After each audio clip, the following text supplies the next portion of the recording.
Bonjour everyone, Pantoufleee here today for a new video in which we have the pleasure of talking about the T-100 Light, which is the upcoming Tier 10 Russian light tank, a Tech Tree 1, which is good because we already have access to the 60TB that we already know that Wargaming is working on new line.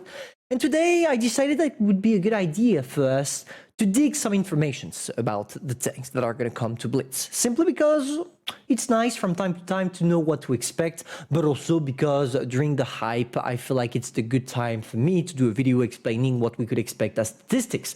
So this is the point of this video. We're going to take one by one all the tanks of the new line, especially those two, because after those two here are going to be guesses. But I feel like we have something to play and we're going to have some fun doing so. So let's not lose too much time and jump directly into it. To start this video properly, I would like to introduce you to the idea of those new tanks. For those of you that are playing World of Tanks PC, you already are aware of it, but it's not a new tank coming out of nowhere like it was the case with the Hori, for example, that we have in the game. No, here it's a tank that we have access to if we play World of Tanks PC, and so if we have access to, we also have access to the statistics. It's sitting right there, starting from the MT25, as you can see, following multiple different tanks until we get to the mighty one, the T-100 Light. And the cool thing about this is that if you take a look at the 3D model, you will see that it's the exact same as the one we have in World of Tanks Blitz, or at least it's extremely close to, because from time to time there are differences based on the aesthetic, but also on the engine the game is using, because you can't compare the engine of a PC with the engine of a mobile game. And to be fair with you, when I take a look at the statistics, I gotta say that I'm quite impressed, because this thing right there doesn't seem to be the best tank ever. But still, if you equip it properly, it seems like it can become something extremely good. First of all, take a look at the speed. Usually the speed between World of Tanks PC and World of Tanks Blitz are the same, and here you go to 72 kilometers per hour, which is completely wild and will probably be better than the Sheridan or the Vickers Light. So maybe we stand here with the most mobile tank the World of Tanks Blitz community ever saw. When it comes to the alpha damage, if in World of Tanks PC it has 300, you have to decrease it a little bit when you go into World of Tanks Blitz. For example, in World of Tanks PC, an IS-7 is going to have 490 alpha damage, whereas in Blitz it has 460. Usually Wargaming lowers down a little bit when it comes to Blitz. So if we have 300 in World of Tanks PC, we can expect to have 280 alpha damage in World of Tanks Blitz. So the same as the light 432 that we have access to as a tier 8 premium that came in crates not so long ago. But I feel like the most important point to talk about when it comes to those new Russian light, and it's going to be common among the whole line, it's their lack of precision. Because if you take a look at the Vickers, if you take a look at the Sheridan, all those tanks, even if the Sheridan actually owns a dirt gun, they're all quite accurate. But when it comes to the Russians, let's say that we're losing this. But not only are we losing this because we have 0.44 of gun dispersion, we are also losing it because, guys, you have a bad gun depression.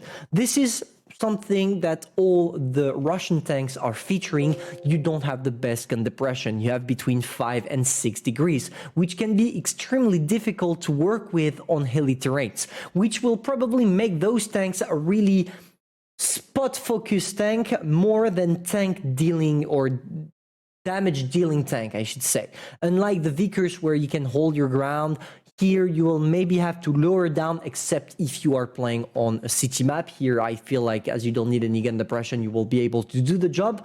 But let's say that it's a poisonous gift. You're gonna get more DPM than the other light tanks, but in exchange for this, the price you'll have to pay is to be less versatile and less comfortable when it comes to hilly terrains. And we have pretty much 90% of the maps that are featuring hills. As we have access to it, we're also going to talk a little bit about the collision model. And as you can see, we are not featuring the greatest tank ever. If you are lucky enough, people will bounce you off on this part right there. But for the rest of the tank, it's pretty much paper. But hey, what do you expect? We are talking about a light tank. You are not here to bounce anything. You are here to avoid taking shots. But still looks pretty cool. And on top of that, the fact that it's extremely small in terms of size will probably probably increase your camo. So maybe that here right now you're taking a look at one of the most camoed tanks in the game, which is a good thing. But things are getting a little bit more interesting when it comes to the other ones, because here, as we could break down the T100 Lite as it's already available in World of Tanks Blitz, in World of Tanks PC, we know nothing about the others, especially the Object 84. What is this tank? What does it look like? This is some huge questions I want to answer today. And here it's a tough question, because when you type Object 84 tank URSS in your USSR, I should have checked because URSS is in French, but USSR, when you type this in your Google research bar, there is literally nothing that comes out. Like, you don't have access to anything that looks similar to the tank we are seeing. There is this thing that would make a crazy tank destroyer, but we're not here to bother with this. But there is simply no traces at all about the tanks we're talking about. Maybe this looks kind of like it when we compare to the Object 140, but beside that, well, I don't know, we should maybe look closer, try to zoom in, but I don't feel like it would allow us to know what this tank looks like. But even if we don't know what it looks like, we can expect some statistics, at least basing ourselves on the USSR tech tree from World of Tanks PC. Unfortunately, guys, after research, it seems like we have nothing to compare with World of Tanks PC, and I apologize because I was 100% sure that we could find something that was close to the Object 84, and it seems like there is nothing that looks alike or that can be comparable to it, so, well, I guess we'll have to do without. But at least, even if we don't know what the tier 8 is going to be, we know what the tier 7 will be. Or at least maybe the tier 7 will be switched off to tier 8. We don't know, but we have a tank to talk about, which is called the LTG. Let me introduce you to the retard cousin of the LTTB, simply because that thing looks original. To be polite, like, I truly don't have a clue why this design specifically. It really looks, I don't know, out of proportion in my opinion. Even if the tank itself is not necessarily so bad, when you take a look at it, it has 63 top speed, so maybe it will have 65 in World of Tanks Blitz. It has 1.9k DPM, which is really good if it's a tier 7. If it's a tier 8, maybe not. And I don't know why, but I'm expecting Wargaming to put this thing as a tier 8. Maybe, I don't know, maybe because even if it's a tier 7 in World of Tanks PC, you can expect, I don't know, I feel like it has the face of a tier 8. I don't know why. It's based on nothing else than pure guesses, but it's something I expect.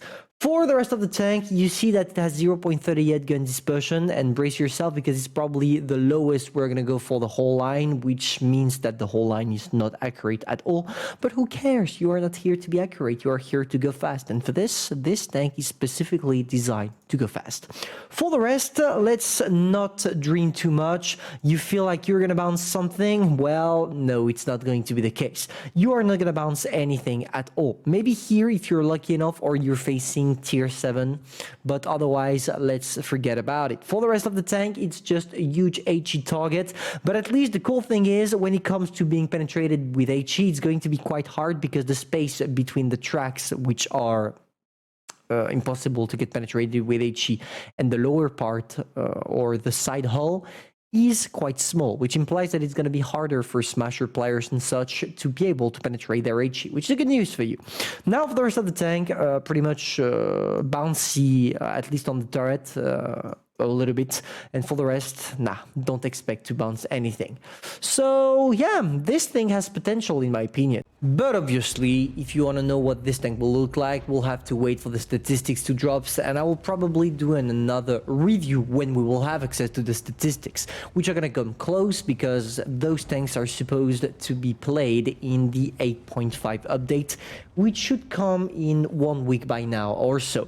So do not worry, we're going to have more coming, we're going to have the exact statistics, and personally, I'm excited for the tank as I think the tier 10 looks extremely modern, extremely cool, and I love those kind of design. I mean, the Russians, even if I don't think they know how to do all their tanks, refer to the LTG, at least when it comes to this tier 10 specifically, they did a great job.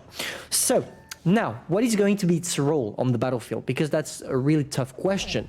We have, as Wargaming said, the Sheridan, which is supposed to be a shotgun. We have the Vickers Light, which is supposed to be the sniper. So here I'm expecting it to be the machine gun, because you have 280 alpha damage per shot, which is not that much. So we can expect it to reload quite fast. But in the end, is it going to kill the Vickers and the Sheridan? In my opinion, no. And this is where Wargaming did well, because that thing, as it doesn't feature enough gun depression, will not replace a Vickers, even if it means that it has a slight better DPM. So in the end, we're going to get ourselves truly an overall view of all the different light tanks, and even if they all share the exact same class on the battlefield, they will have a total opposite role. And if Wargaming managed to do that, they would have nailed all the new light tanks being implemented. But it also signed the end of light tanks, kind of, or at least the end of the implementation of those, because Wargaming already said they want a shotgun, a sniper gun, and a machine gun. And here, by adding this one, we have them all, which means that maybe that in the near future, we're not gonna see enough light tanks, and maybe that the next step will be the extremely fast one, aka the EBR 105. But it's only an expectation, and we'll have to wait for the game to develop to see if it's true or not. Hopefully you enjoyed. If that's the case, feel free to subscribe, like, and share. And I'm gonna see you soon for a new video pretty soon. See ya.